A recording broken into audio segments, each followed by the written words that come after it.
लोकसभा चुनाव होने में जब एक वर्ष से भी कम का समय रह गया है और अधिकांश राजनीतिक दलों ने अपनी अपनी रणनीति सार्वजनिक करनी भी शुरू कर दी है, वहीं बहुजन समाज पार्टी की मुखिया सुश्री मायावती अब भी गुपचुप तरीके से अपनी चाल चलती नजर आ रही हैं। बसपा की क्या रणनीति है, सुश्री मायावती किन किन दलों के साथ गठबंधन करके चुनाव मैदान में उतरेंगी, सहित अनेकों ऐसे प्रश्न हैं जो उनके प्रमुख विरोधी दल विशेषकर भारतीय जनता पार्टी और समाजवादी पार्टी जानना चाहती है।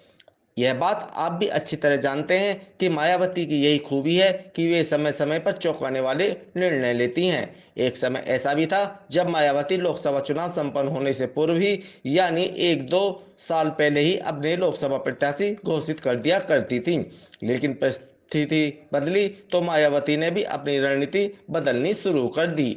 मुझे आपको यह बताने की जरूरत नहीं है कि मायावती ने हाल ही में कहा था कि बसपा अब सत्ता के साथ भागीदारी करेगी, यानी जिस राज्य में जिस पार्टी की सरकार होगी उसी पार्टी से गठबंधन किया जाएगा। यह भी मायावती की रणनीति का ही एक हिस्सा था।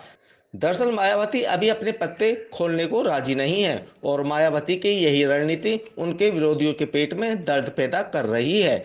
यह तो तय है कि इस बार बसपा सुप्रीमो मायावती के दिमाग में कुछ अलग खेल की रचना रची जा रही है। यह भी लगभग तय है कि मायावती इस बार चुनावी मैदान में कुछ दलों के साथ मिलकर उतरने वाली हैं। ये दल क्षेत्रीय भी हो सकते हैं और राष्ट्रीय स्तर के भी, लेकिन राजनीति में दिलचस्पी रखने वाले यह जानना चाहते हैं कि आखिर मायावती किन किन दलों के साथ गठबंधन करके चुनावी मैदान में उतरेंगी। लेकिन यहां हम आपको बताना चाहते हैं कि इस बार भी कहीं ना कहीं बसपा सुप्रीमो पिछली बार की भांति समाजवादी पार्टी और कांग्रेस के साथ गठबंधन करके लोकसभा चुनाव में उतर सकती हैं। बसपा सुप्रीमो मायावती के हालिया बयानों का आकलन करें तो उससे तो यही निष्कर्ष निकलकर सामने आ रहा है। मायावती की रणनीति पर गौर करें तो आजकल वे भारतीय जनता पार्टी को छोड़कर किसी भी राजनीतिक दल पर ज्यादा हमलावर नहीं दिखाई दे रही हैं। तो क्या हम यह मान लें कि बसपा सुप्रीमो इस बार विपक्षी दलों के गठबंधन इंडिया का हिस्सा बनकर कांग्रेस और समाजवादी पार्टी के साथ मिलकर चुनावी मैदान में उतरेंगी?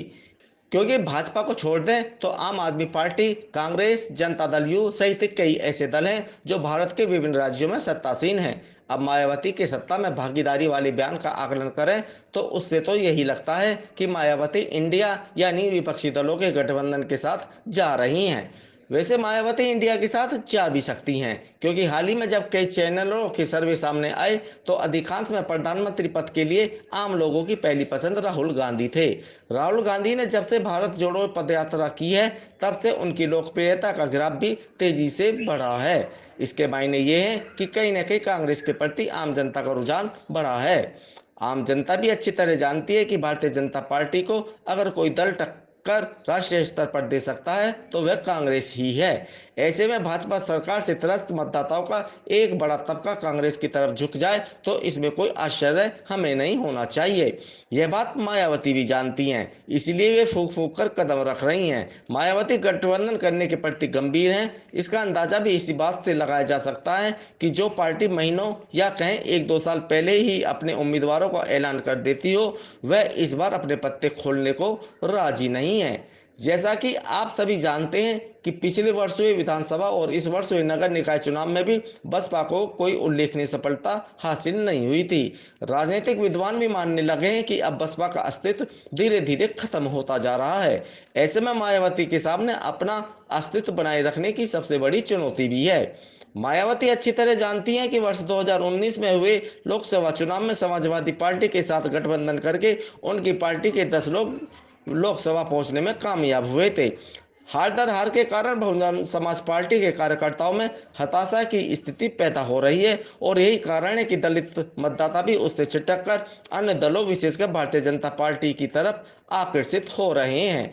इसलिए इस बात की संभावना ज्यादा है कि कार्यकर्ताओं में जोश भरने और पार्टी का अस्तित्व बनाए रखने के लिए मायावती कांग्रेस और समाजवादी पार्टी के साथ मिलकर चुनावी मैदान में उतर सकती हैं। वैसे भी बसपा का कांग्रेस और समाजवादी पार्टी के साथ मिलकर चुनाव लड़ना ज्यादा फायदेमंद है। मान लेते हैं यदि बसपा भाजपा के साथ गठबंधन करती है, जिसकी संभावनाएं ना के बराबर है, तो ऐसी स्थिति में पहले से ही प्रदेश में मजबूत भाजपा उसे 2-4 या 5-6 सीटों से ज्यादा सीटें शायद ही दे, जबकि कांग्रेस और समाजवादी पार्टी के साथ गठबंधन करके चुनाव लड़ने पर वह 25 से 35 सीटों पर चुनाव लड़ सकती है। फिर ऐसे में यदि बसपा के 5-10 उम्मीदवार जीतकर लोकसभा पहुंचने में सफल होते हैं तो इससे निश्चित रूप से मायावती को मजबूती मिलेगी।